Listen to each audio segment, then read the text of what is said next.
From New York, this is Democracy Now! So many of us were killed. This is not the first time the U.S. has hit us. We were bombed twice before, and a third time. We will never move from here. I swear to God and on my life until they leave here. Iran-backed militia members withdraw from the U.S. Embassy in Baghdad, Iraq, after they broke through its reception area to protest U.S. airstrikes in Iraq and Syria that killed at least 24 militia members. We'll get an update from The Guardian correspondent Ghaith Abdulahad. And we go to Syria, where 250,000 people have fled the Russian-backed Syrian offensive in Idlib. We didn't know where the bombing came from. Everywhere was bombed. We ran away with the clothes on us. We need everything here. We want everything we need from our God. Stove, diesel oil, clothes, food, and some drink. We need everything. Aid groups warn Syria could face the worst humanitarian crisis in Syria's 9-year war. We'll get an update. Then to India, where protests against a new anti-Muslim citizenship law continue despite a government crackdown with more than 1,000 people arrested and at least 27 killed. We oppose CAA. It is equivalent to Nuremberg Act 1935, enacted by Hitler. It is a stepping stone for Holocaust. All that and more coming up.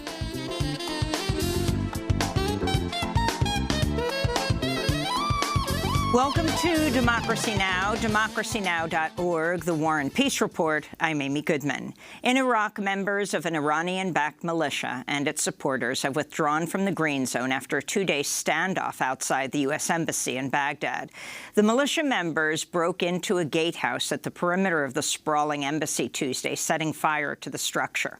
On Wednesday, U.S. troops tear-gassed the militia members. The militia withdrew after Iraqi Prime Minister Adel Abdul-Mahdi pledged to pursue legislation to force U.S. troops out of Iraq.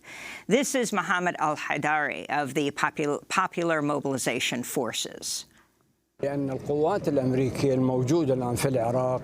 American troops in Iraq are supposed to either train Iraqi forces or to combat terrorism, but the killing of members of the Hashd al-Shabiya, this is something unacceptable.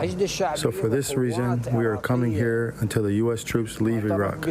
The embassy standoff came after the United States launched a slew of airstrikes in Iraq and Syria Sunday that killed at least 24 Iraqi members of the Iranian-backed militia Kataib Hezbollah. The Iraqi Prime Minister had warned Defense Secretary Mark Esper against the airstrikes, which came as retaliation after a U.S. contractor was killed in a rocket attack in Kirkuk, Iraq, Friday.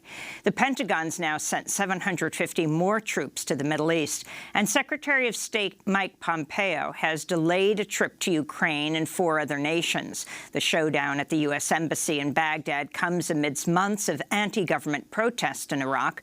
These protesters say they were not part of the showdown at the U.S. Embassy and that they're opposed to corruption and Iranian influence in Iraq. In Syria, aid workers say Syrian government artillery fire killed at least 9 civilians, including 5 children, on New Year's Day in the northwestern province of Idlib, which is facing heavy bombing and a ground offensive by the Russian-backed Syrian government.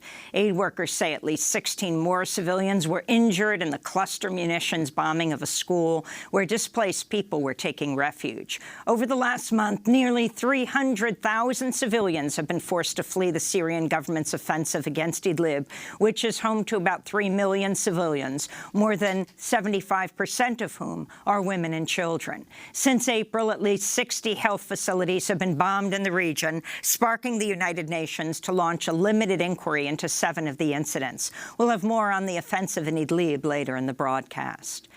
In Australia, the eastern state of New South Wales has declared a week-long state of emergency amidst raging climate-fueled wildfires. Thousands of residents and tourists are fleeing the area. In the neighboring state of Victoria, troops are preparing to evacuate thousands more people who are trapped by the fires there. At least 4,000 were forced to flee the beach to escape the approaching blazes. The unprecedented fire season in Australia comes as the Indonesian capital of Jakarta was inundated by the worst rainfall in nearly a quarter century. At least 21 people have died in the flooding, and more than 60,000 were forced to evacuate their homes. Both increasingly powerful wildfires and extreme rainfall have been linked to climate change. Across the world, protesters celebrated the new year by taking to the streets to demand more democracy and to protest economic austerity. In Hong Kong, tens of thousands of people marched on New Year's Day to demand more political autonomy from Beijing. Police arrested 400 protesters, bringing the total number of people arrested in the ongoing pro-democracy protests in Hong Kong to over 7,000. In Chile, thousands poured into the streets of the capital, Santiago, to protest economic inequality and to commemorate the 26 people who've been killed during the ongoing demonstrations. This is Sandra, one of the Chilean protesters. We came because we have been protesting for months. The government has not listened to us, pretended not to know, and have evaded us. They have done unconstitutional things. And we come to celebrate, in quotes, because it is not a celebration. We came to commemorate all those who have been injured and killed by this government. In France, union workers continue their strike to protest French President Emmanuel Macron's efforts to raise the retirement age. It's now France's longest rail workers' strike since 1968. During Macron's New Year's Day address, he vowed to press ahead with his efforts to overhaul the pension system. This is union representative Labidi Hani. Since the first day, December 5th, we've been calling for this reform to be withdrawn completely, and today we're respecting the same line. The statement that Macron, has now made doesn't surprise us because we weren't expecting anything from him. He's a president who's full of himself, who doesn't listen to the people. You have to bear in mind that Macron has to listen to the French people. It's not the French people who have to listen to Macron. In Israel, Prime Minister Benjamin Netanyahu has asked the Israeli parliament to grant him immunity from prosecution in 3 corruption cases he's been indicted over. Netanyahu's rare and unpopular move means he could remain out of court for as long as he serves in parliament. Netanyahu is the longest-serving Israeli prime minister. He's running for a 4th consecutive term in an election on March 2nd, the 3rd national election in Israel in less than a year. In Mexico, at least 16 prisoners were killed when a riot erupted in a prison in the central state of Zacatecas. Mexico's prisons are notoriously overcrowded. Tuesday's violence follows another deadly prison riot in October in which 6 prisoners were killed in the central state of Morelos. Pope Francis condemned violence against women during his New Year's Day address at the Vatican. Women are sources of life, yet they are continually offended, beaten, raped, induced to prostitute themselves, and to suppress the life they carry in their womb. All violence inflicted on women is a desecration of God, born of a woman. On Wednesday, Pope Francis also apologized for slapping away the hand of a woman on New Year's Eve in a video that has since gone viral. And scores of new laws are taking effect across the country with the start of 2020, affecting wages, privacy rights, gun laws, marijuana use, criminal justice, and more throughout the United States. The minimum wage has gone up in 21 different states and in about 24 cities and counties across California. The California Consumer Privacy Act now allows California residents to learn what data companies have collected about them and to demand those companies delete the data if residents want. California has also suspended the statute of limitations for sexual abuse crimes for 3 years, allowing survivors the chance to pursue prosecution. Colorado's tightened its gun laws, although a number of Colorado counties oppose the new measure and have declared themselves to be Second Amendment, quote, sanctuaries. Tennessee has loosened its gun laws by making it easier for residents to receive a concealed carry handgun permit. In Illinois, marijuana is now legal. In New York, cash bail has been eliminated for most misdemeanor and nonviolent felony cases in a move criminal justice reform advocates say could lead to the release of thousands of people incarcerated before their trial. Oregon now bans single-use plastic bags at grocery stores. And California has become the first state in the country to explicitly ban discrimination against people based on their natural hair. The Crown Act now makes it illegal for employers or school officials to impose dress codes or policies that ban afros, braids, locks, or other hairstyles. California State Senator Holly Mitchell celebrated the move, saying, quote, "This law protects the right of Black Californians to choose to wear their hair in its natural form without pressure to conform to Eurocentric norms," she said. And those are some of the headlines. This is Democracy Now!, democracynow.org, The War and Peace Report. I'm Amy Goodman. And I'm Nermeen Sheikh. Welcome to our listeners and viewers around the country and around the world. We begin today's show in Iraq, where Iran-backed militia members and their supporters withdrew from the U.S. Embassy in Baghdad's heavily guarded Green Zone on Wednesday after being tear-gassed by American security forces. Their withdrawal ended a tense standoff that began Tuesday when militia members broke through the embassy's reception area chanting "Death to America," while thousands rallied outside to protest several U.S. airstrikes in Iraq and Syria that killed at least 24 members of the militia Kataib Hezbollah. The U.S. airstrikes came after an American contractor was killed in a rocket attack in Kirkuk, Iraq on Friday. The embassy withdrawal was ordered by militia leaders who said they agreed to leave after Iraqi Prime Minister Adel Abdul Mahdi pledged to pursue legislation to force U.S. troops out of Iraq. Secretary of State Mike Pompeo delayed his trip to Ukraine, and the Pentagon sent 750 troops to the Middle East in response to the embassy showdown. The United States has around 5,000 troops stationed in Iraq, as well as an undisclosed number of civilian contractors. For more, we go to Istanbul, where we're joined by Ghaith Abdulahad, correspondent for The Guardian newspaper. Ghaith, we welcome you to Democracy Now! Can you explain what just happened in Iraq over these last few days? Explain who the Iranian-backed militia is, what happened at the U.S. Embassy, and now the deal that has been made with the Iraqi Prime Minister and Parliament to consider tossing out U.S. troops. Well, good morning, Amy. Amy, see, to understand what happened in the last few days, we have to go a couple of months back, 3 months in particular, with the beginning of the demonstrations in Baghdad, popular demonstrations against the corrupt political system dominated by these pro-Iranian militias and political parties.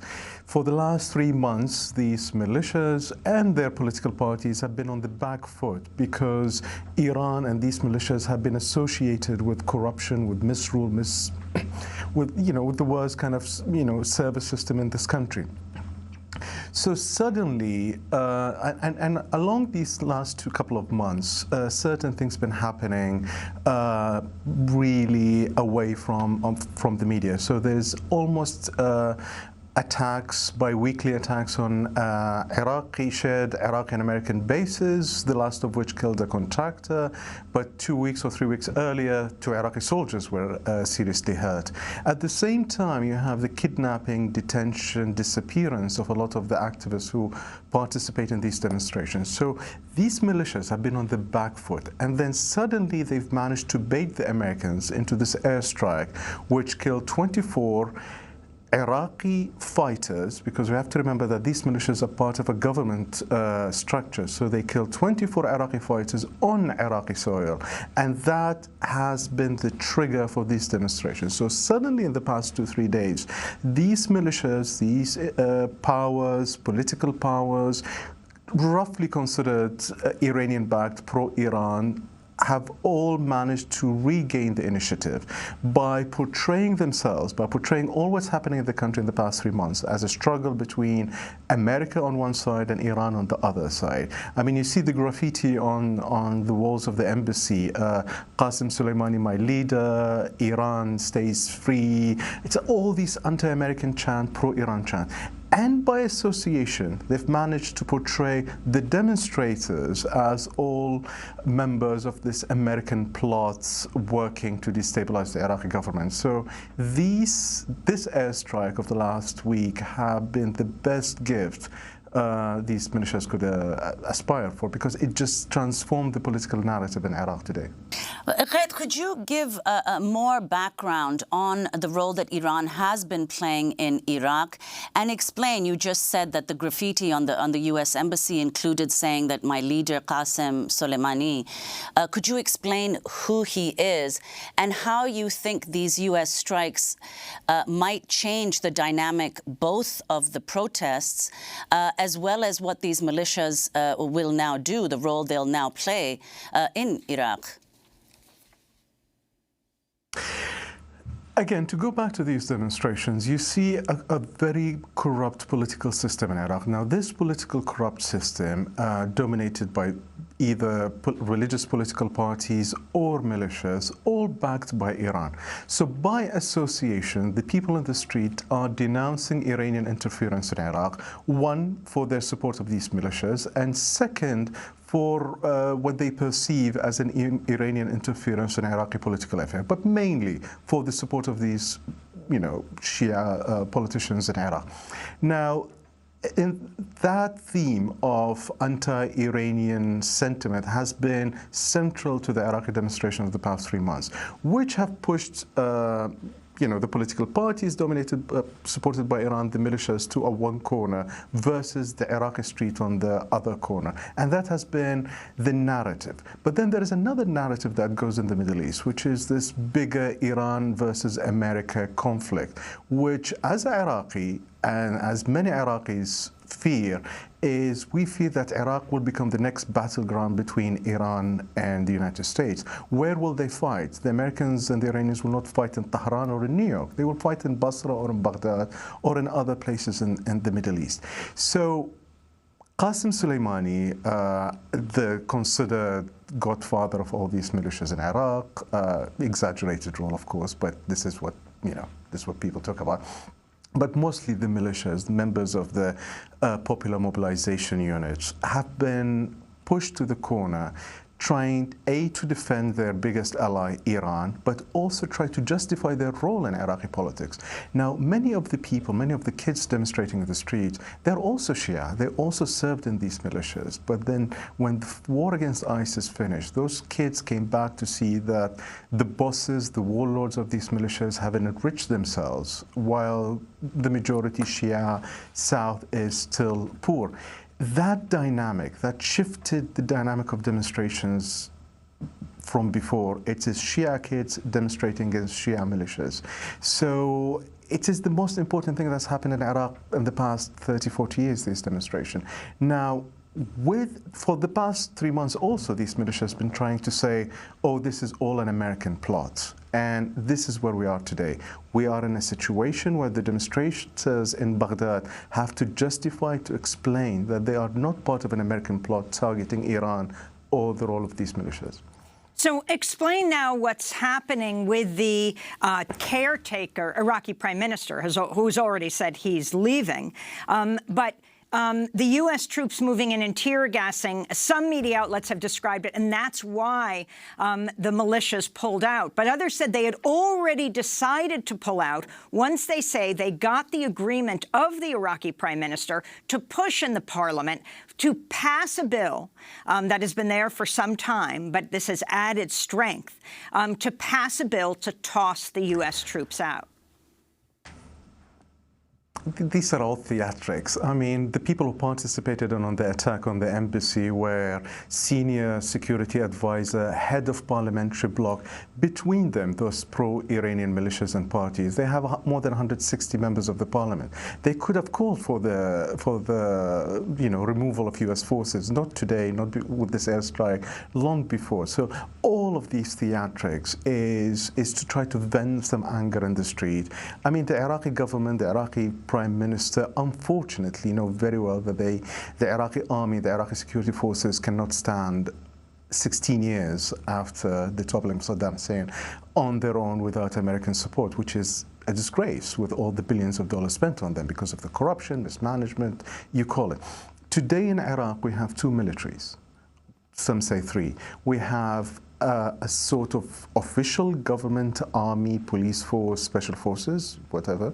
And on the other side, you have all these militias incorporated also officially in the structure of but one that has loyalty basically to Iran and certain parts of the political system in Iraq, and the other, in theory, has loyalty to the Iraqi state. Now, the first one, the official Iraqi army, is very weak, is corrupt.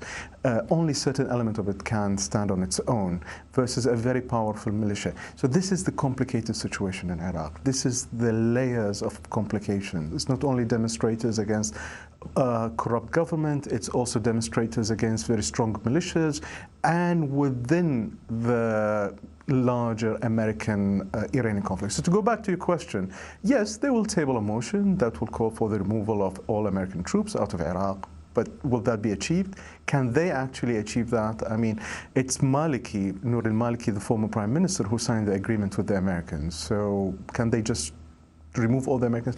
Can the Iraqi government stand on its own without American Air Force and air support? It would be very interesting to see. But again, the theatrics of it all, the cinematography of attacking the embassy, of raising pro-Iranian militia flags on the walls of the embassy, of writing Qasem Soleimani on the embassy, the theatrics of it all has dominated the scene in Iraq of the past week, and again shifted the narrative from demonstrators against a corrupt government into Iran versus America conflict.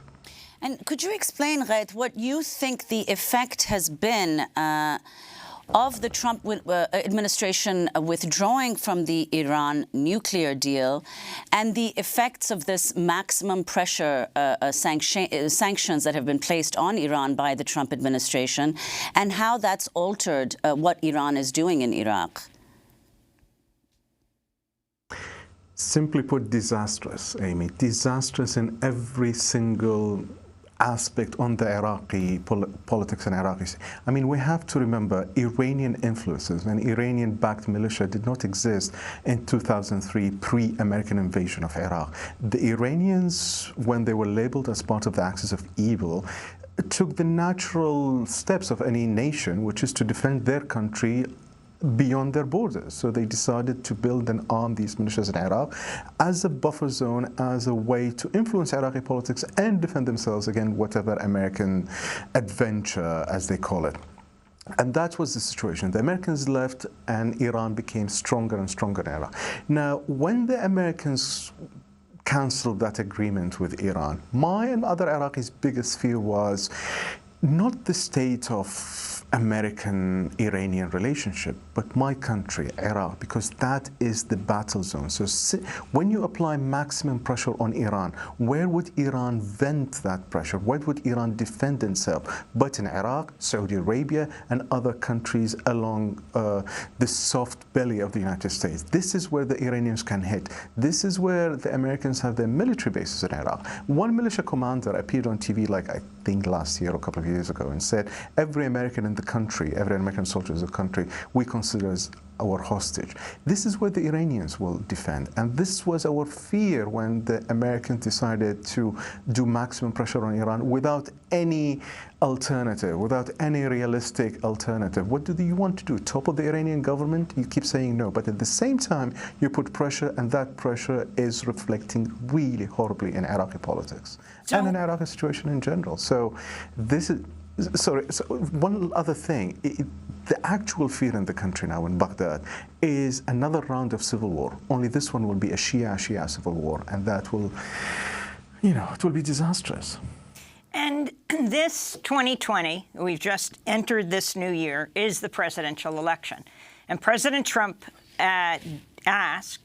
President Trump promised in 2016, right, he was going to withdraw troops from places like Iraq and Syria and Afghanistan. What does this mean? Does this put him in a very serious bind if he wants to pursue what he's doing in Iraq? Going back to him saying years ago as president that he was going to keep U.S. troops in Iraq to monitor Iran, which infuriated everyone there. I mean, I personally, as an Iraqi, I would love to see the back of the American troops today, tomorrow, yesterday, 10 years ago. The fact that you want to say, we will leave the Middle East, lovely, just leave, thank you so much. But at the same time, you increase troop level in Iraq, and you say, we have our troops there to monitor Iran. As you said, suddenly you put Iraq in a situation, it's either with America or with Iran.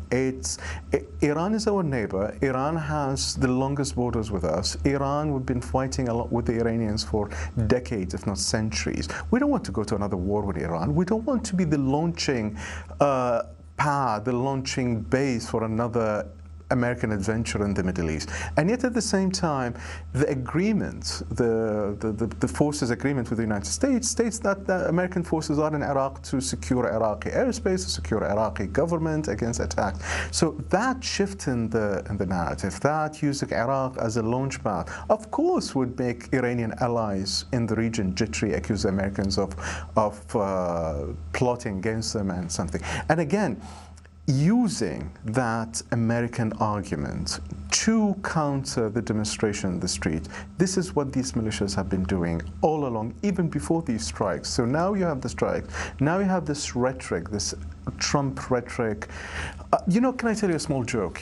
Every single demonstrator I've talked to in the squares in Baghdad, they pray, they tell me, they wish, they pray that Trump would never utter a tweet regarding Iraqi politics, because they don't want to be part of this Iran versus America narrative. It is Iraqi demonstrations against the Iraqi political system. The militias want to make it as if it's targeting Iran, and now the Americans are using these demonstrations for their own, whatever, pressure on Iran.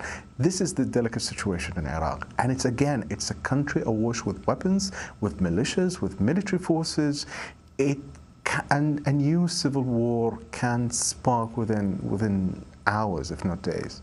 Well, Ghaith, you were just in Baghdad before Christmas when these widespread protests were ongoing. But now, given the U.S. airstrikes, very quickly before we conclude, are protesters concerned now that their demonstrations will be viewed as pro-American because they have been anti-Iranian? Yes, I mean, this is the biggest concern for the demonstrators. The biggest concern is that they would be labeled as pro-Americans or stooges in an American plot against Iran. But at the same time, the youth, the people on the streets, the writers, all have been very vocal from day one to say that we are not part of any American plot. They denounce these American airstrikes, and they're trying to push back the momentum or the narrative towards electing a new prime minister and reforming the constitution and the election law, which has been their demand from day one. Ghaith Abdulahad, we want to thank you so much for being with us, correspondent for The Guardian newspaper, speaking to us from Turkey. When we come back, we turn to Syria, where 250,000 people have fled the Russian-backed Syrian offensive in Idlib. Stay with us.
Arslan Hazreti from the album Middle Eastern.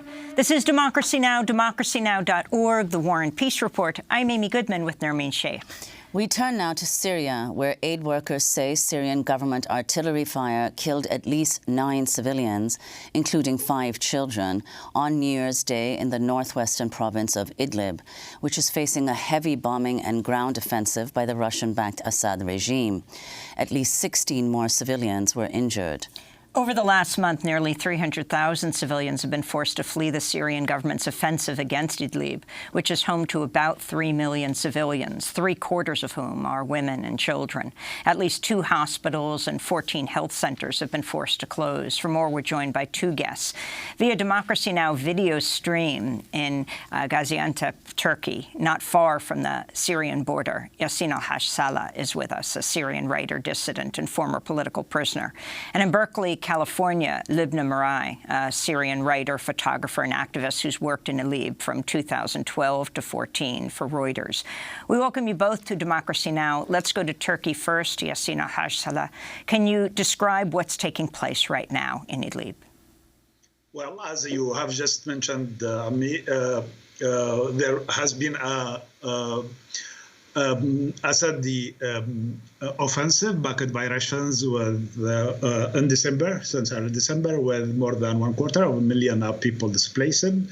Ma'arat al-Nu'man, which is a town in Idlib with 100,000 people just a month ago, is completely the population are completely displaced, and the fortunate among them were the ones who were able to find a car or something to flee the ball bombers and the jet fighters attacks. Most of these people are now in camps, not helped by the with no aid from the UN agencies, because you know that the Russians and the Chinese used the veto at the UN Security Council just a few days ago, and the decision the talks at the Security Council were about humanitarian aid deliveries without control of the Syrian regime. So it is extremely paradoxical that people are displaced by the Syrian regime, and the Russians want the Syrian regime to control the aid deliveries. But let me say that it is this round of Russian Assad war is only one in almost 9 years war, with a death tolls that I think exceeds 600,000 people, and it is the method that the regime preferred to face popular uprising for change and for democracy and for freedom. We know that 6 million and maybe 6 million and a half are displaced outside Syria and the neighboring countries, and with almost 1 million in Europe. What's happening in Idlib is only 1 month of this more than 105 months of second Assadi war. When I was young myself, there was a smaller war with a toll of tens of thousands and tens of thousands in jail. I was one of them at the time. And now it is a bigger thing. The most sinister thing about the situation in Syria is that the genocidal regime is still in power. Actually, it is more powerful now than ever, because now it is a protectorate of the Russians and the Iranians, with many sub-state actors also defending the regime from Lebanon, you know, Hezbollah, from Iraq, from other countries. So it is different from other genocides we have seen, we saw already in the 20th century, like in Nazi Germany. It was huge there, but the Nazis were toppled. In Cambodia, it was big, but the Khmer Rouge regime was toppled. In Rwanda, there was an evil genocide, but the regime was toppled. In Syria, the regime is being reinstalled by Russians and rehabilitated, and it is one can only expect that around that we may see in future, the victims will be in millions. Well, Yassin, of course, the justification of the Assad regime and its Russian backers is that Idlib has been controlled by a jihadist group, and this is the last area in which they're powerful, and so this assault is to oust them. Your response to that? Well, why schools and hospitals are being attacked? Is this for liberating the civilians from terrorist organization? It is a terrorist and nihilist organization indeed. I mean, Jabhat al-Nusra or Hayat Tahrir al-Sham and Idlib. But when you target hospitals, markets, and schools, as a New York Times report has shown today, the aim is to displace the population, not to liberate them, not to help them against terrorists. And it has been, we know that it has been the norm actually all these almost 9 years. Actually, I think we have really terrorist organization, Daesh in the past and Jabhat al-Nusra today, but the regime needs this to justify it is inviting Russians and the Iranians and to stay in power forever, as they openly say.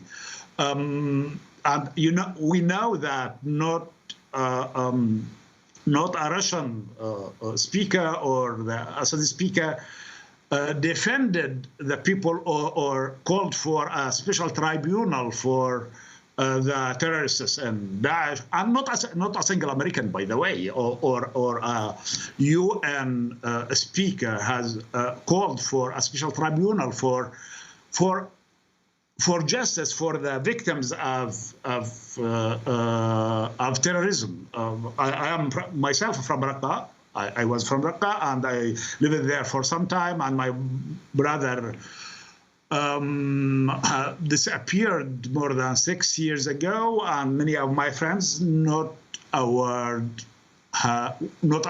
We were talked by Americans, by UN officials about the fate of our loved ones. So it is not about war against terrorism. It is only a pretext for sovereignty, for power agencies like the Assad regime, Russia, Iran, and it is helping everybody to be a fighter against terrorism. The Israeli government, the American administration, the Russians, the Iranians, the Assad genocidal regime.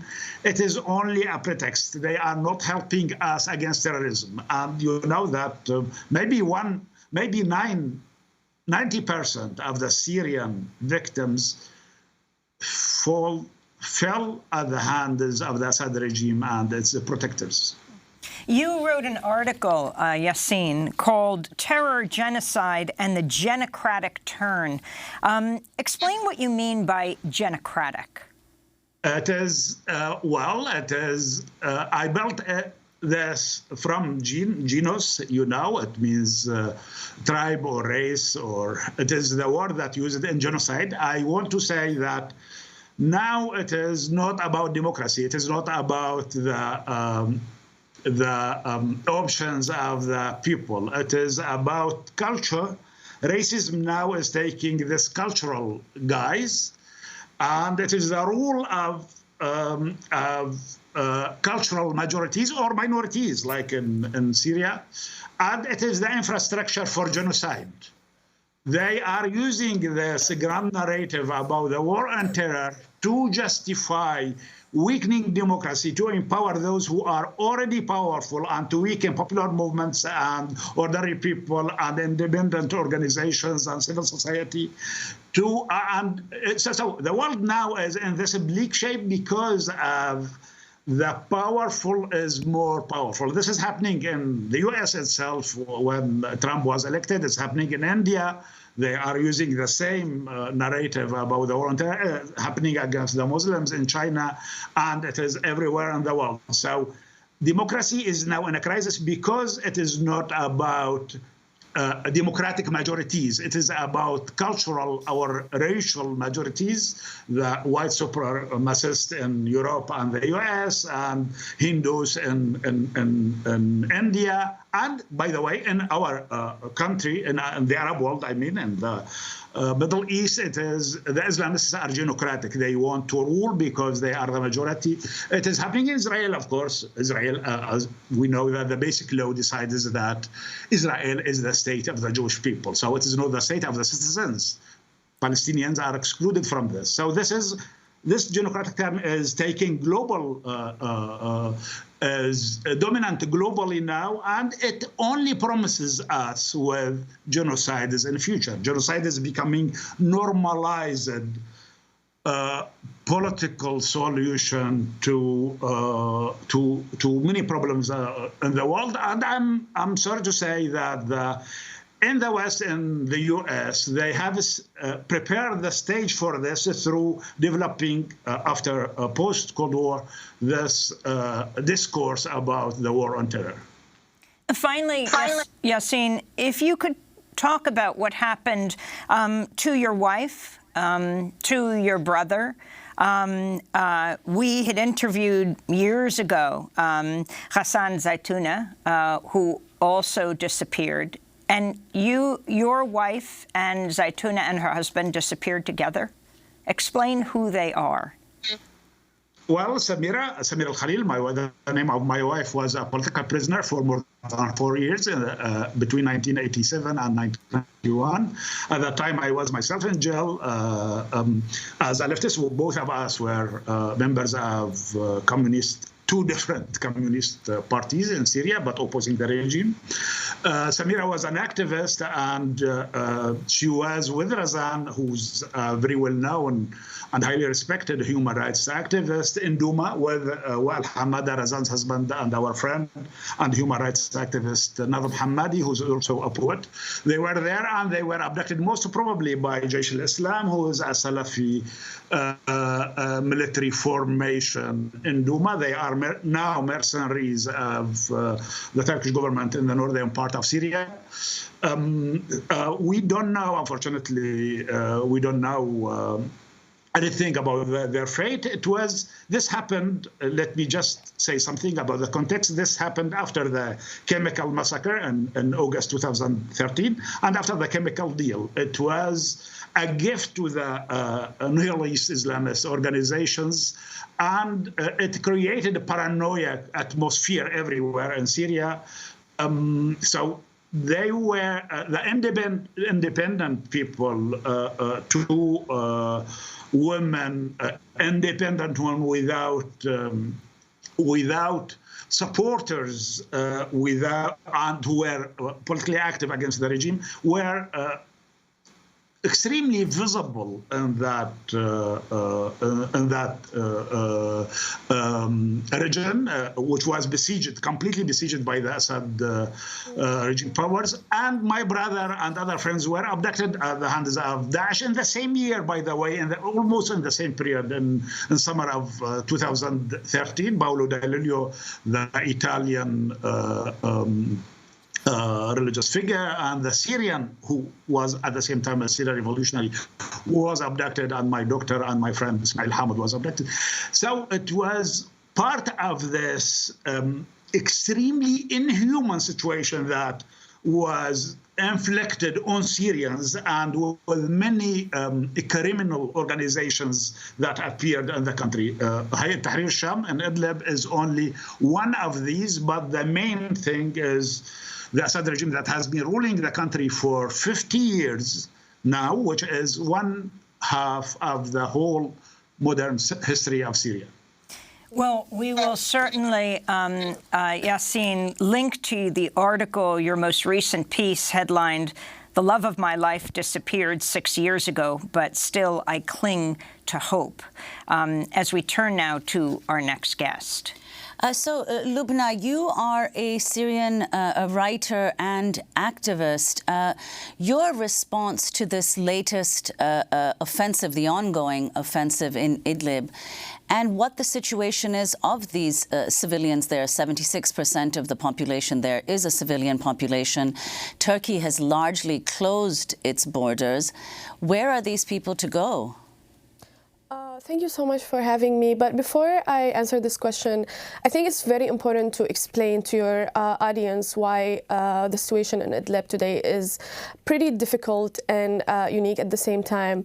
Idlib is the only Syrian province today that is outside the government controlled and not safeguarded by foreign powers such as the US or Turkey, which kind of puts, again, as I mentioned before, kind of puts Idlib in a difficult situation. In the past years, most of the rebel-held areas that have fallen back under the Syrian government control, so many people who have been living in these rebel-held areas, especially those who feared the persecution of the Syrian government, have fled to Idlib, adding more than 400,000 to the pre-existing population of 3 million. So here we are talking about 3,400,000 civilians who are stuck in Idlib today. As you mentioned, Nermeen, the borders have been closed. People are on the borders, sleeping under olive trees, some people sleeping in their cars, and there is no place to go. I mean, in Eastern Ghouta, you guys were talking with Yasin about Eastern Ghouta. When Eastern Ghouta happened, people knew that, okay, there might be a solution for these people to flee, which is Idlib. But sadly today, there is no other Idlib for these civilians to flee to.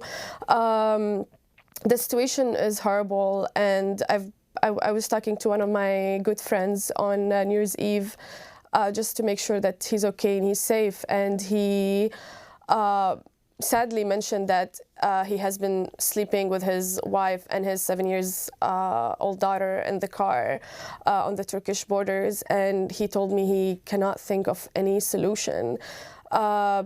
He has been active against the Syrian government since 2012. And for him to live in a city or to live under the Syrian government control is not really possible. And honestly, he just ended the conversation saying that he's considering committing suicide. That's in short. The situation is horrible and no one knows what's going to happen. And Lubna, very quickly before we conclude, has the Erdogan government, has Turkey said anything about allowing at least some people from Idlib to come into Turkey to seek refuge? Honestly, if you guys been following the news recently, like Turkey made it clear that they don't want any Syrian refugees anymore in Turkey. We have seen reports of deportations, mass deportations of Syrians being sent back to Syria and to Idlib. And I don't think Turkey might welcome any Syrian refugees. People have been dying on the borders trying to cross to Turkey to seek refuge. I don't know if I can just add one point, if I have time, just to add one point. You guys were mentioning the HTS and how the Syrian government is saying that they are only in Idlib to attack radical groups and HTS. I just want to say that... And explain what HTS is, Lubna. Oh, it's Hayat Tahrir al-Sham. It's one of the radical groups today in Idlib, which is the Syrian government has been using as a justification to attack civilians on Idlib. I just want to say that, as I mentioned earlier, there is more than 3,400,000 civilians in Idlib. And to use HTS as a justification to attack 3 million civilians is really similar to the logic that Israel uses. And Israel and its supporters use to justify their attacks on Gaza. I think we should never justify attacks just because there is one radical group to attack all civilians.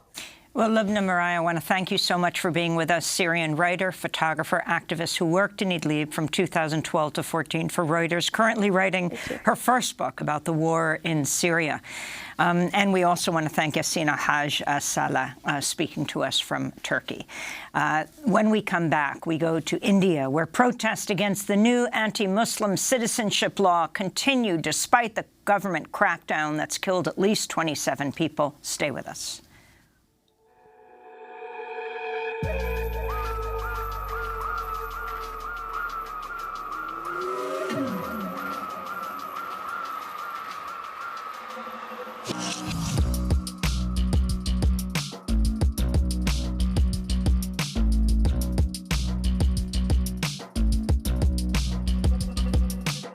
से निकली बात यहाँ JNU क्यों सस्ता है सवाल बनता तेरा प्राइवेट कॉलेज में क्यों कटता सत्ता पे बैठे लीच फीस से गरीब नोचे यहाँ घूस दे के पढ़ने वाले जेएनयू पे भौंके झोंके स्कूल पाताल में मूर्ति आसमान में संघर्ष का हर्ष बैठी बगावत पे बेटी आवाज आग का ताप विरोध का हाव भाव कहती बहाव के साथ अक्सर लाशें हैं बहती तुम मौन बकरा यौन यहाँ कटने की है आदत सपनों में तुम्हारे इन गवारों की लिखावट और निजामत का चाय वाला पढ़ा लिखा होता तो इस हक की लड़ाई में तेरे साथ खड़ा होता चार गाड़ी वाला नेता फ्री का राशन खाता क्यों उतरे हैं सड़क पे क्यों एम्स आईआईटी बीएचयू उत्तराखंड के आयुर्वेदिक कॉलेज में बवाल है वहाँ सफेद कुर्ते में नेता बन बैठे दलाल तेरा एक नेता Music by Madara, released at the height of the protests in India. The video has gone viral. This is Democracy Now! I'm Amy Goodman with Nermeen Sheikh.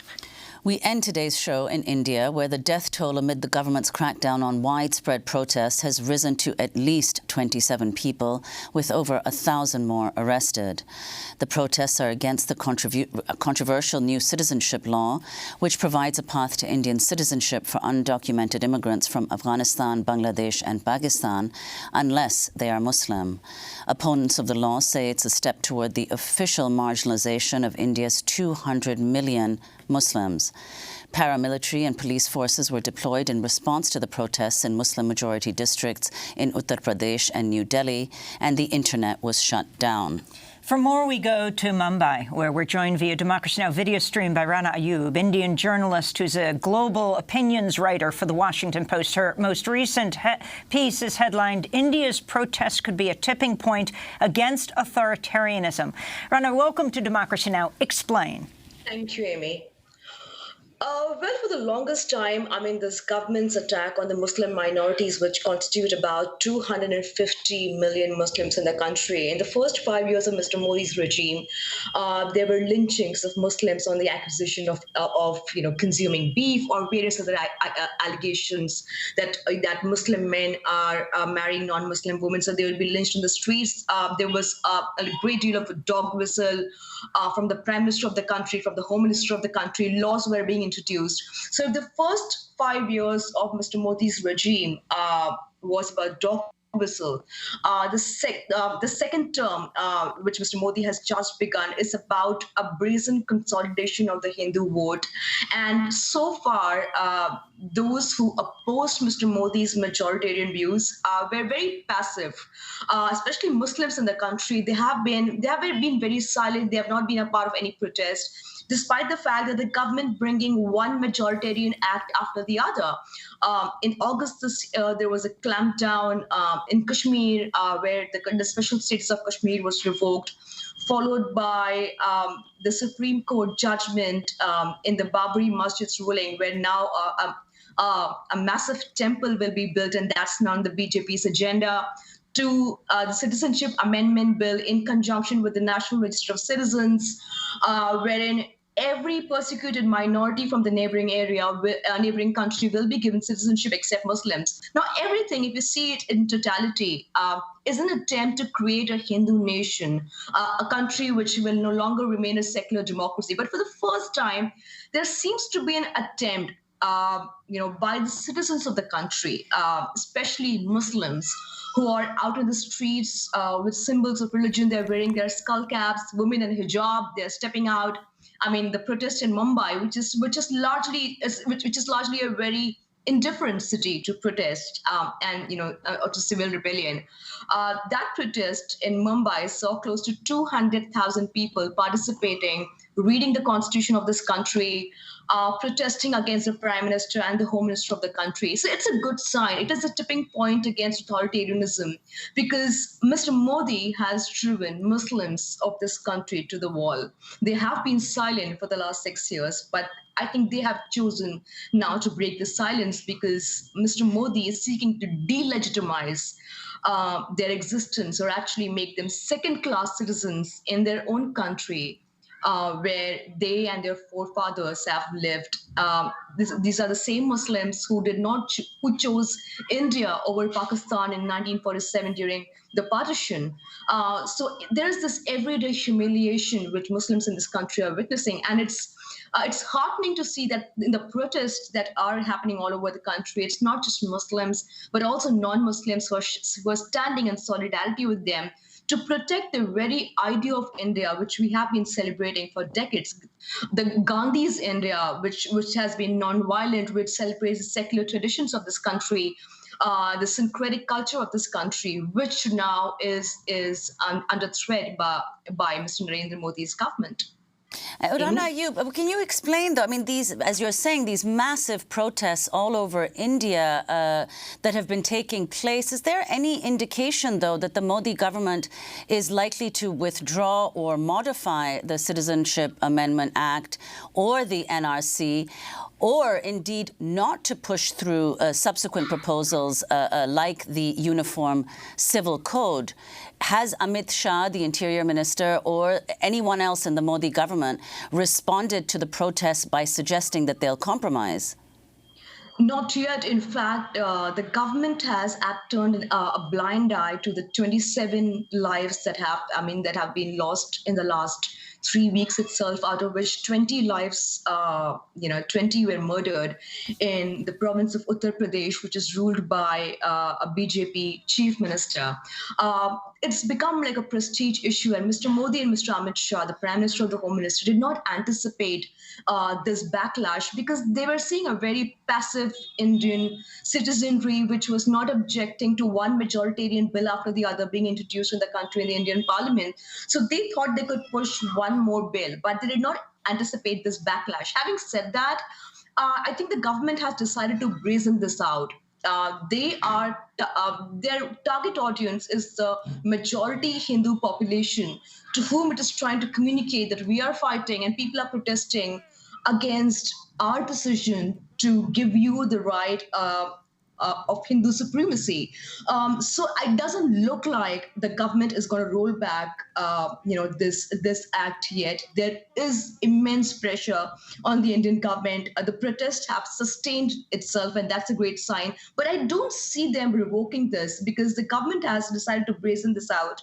They're also planning to introduce 2 more bills, the Population Control Bill and the Uniform Civil Code, which again is an attack on the Indian minorities because there is this misconception and there is this, as we call it, the WhatsApp fake information, which is being spread by the BJP and its affiliates, that Muslims in this country are producing more children than the Hindus and they will take over India by 2050. And, this kind of fake news has been part of the BJP machinery. Their leaders keep talking about this in their tweets and social media. So they have decided to brazen this out by introducing 2 more bills.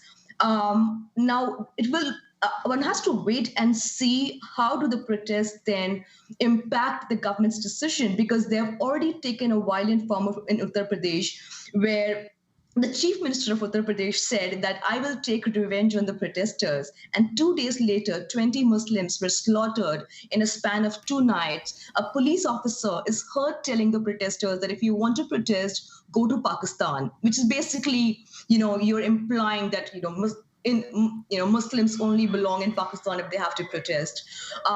A students' hostel, which was home to orphans, close to 100 orphans, was attacked by the police forces. The teacher, who was a Muslim cleric, was Rana, we have 5 seconds. He was stripped naked. So there is Mr. Modi's response to the protest has been a backlash and violence against Muslims in the country, and that is a worrying sign at this point of time for India. The violence and the anti-Muslim in response to the protests. Well, we will link to your piece in the Washington Post. India's protests could be a tipping point against authoritarianism. Rana Ayub, Indian journalist, global opinions writer for the Washington Post. We thank you so much for being with us. I'll be speaking Friday night at the Quad Cinema in New York after the showing of Advocate, which has just been shortlisted for an Oscar, interviewing the filmmakers. I'm Amy Goodman with Nermeen Sheikh. Happy New Year.